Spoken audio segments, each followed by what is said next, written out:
9ই August থেকে উত্তাল সারা রাজ্য।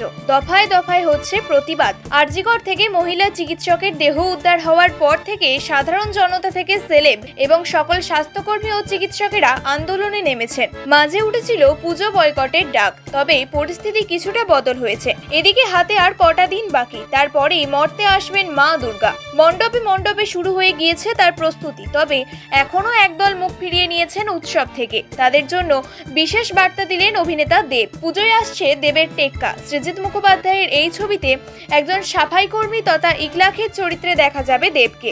এই ছবি মুক্তির আগে সকল আন্দোলনকারীদের বিশেষ বার্তা দিলেন দেব। ছবির প্রসঙ্গে দেওয়া একটি সাক্ষাৎকারে আরজিকর নিয়ে বিশেষ বক্তব্য শোনা গেল দেবের কণ্ঠে। দেব বললেন, আমার মতে উৎসবে ফিরুন, প্রতিবাদও করুন। আমার লড়াই কেবল একটা তিলোত্তমাকে নিয়ে নয়, ভারতে যেন আর কোনো মেয়ে তিলোত্তমা নির্ভয়া অভয়া না হয় সেটার জন্য। দেব বলেন, তিনি চান প্রতিবাদের পাশাপাশি উৎসবও হোক, ছবিও চলুক, কিন্তু কেন?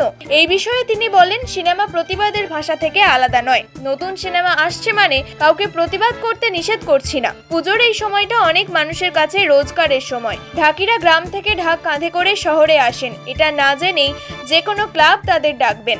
সঙ্গে তাদের সন্তানরাও থাকে। পুজোর পর তাদের উৎসব হয়, তখন ওরা জামা কাপড় কিনে নিয়ে যায়। অনেক ছোট ব্যবসায়ীর কাছে এই 5-6 দিনের ব্যবসাটাই 5-6 মাসের রোজগার। আমার একটা সিনেমা রিলিজ হওয়া মানে 20-25 জন অন্তত কাজ পাবে। মন খারাপ ঠিকই, একজনের জাস্টিস পাওয়ার জন্য অনেকের সঙ্গে ইনজাস্টিস করা যায় না। সব মিলিয়ে উৎসবে ফেরার আবারও বার্তা দিলেন অভিনেতা দেব।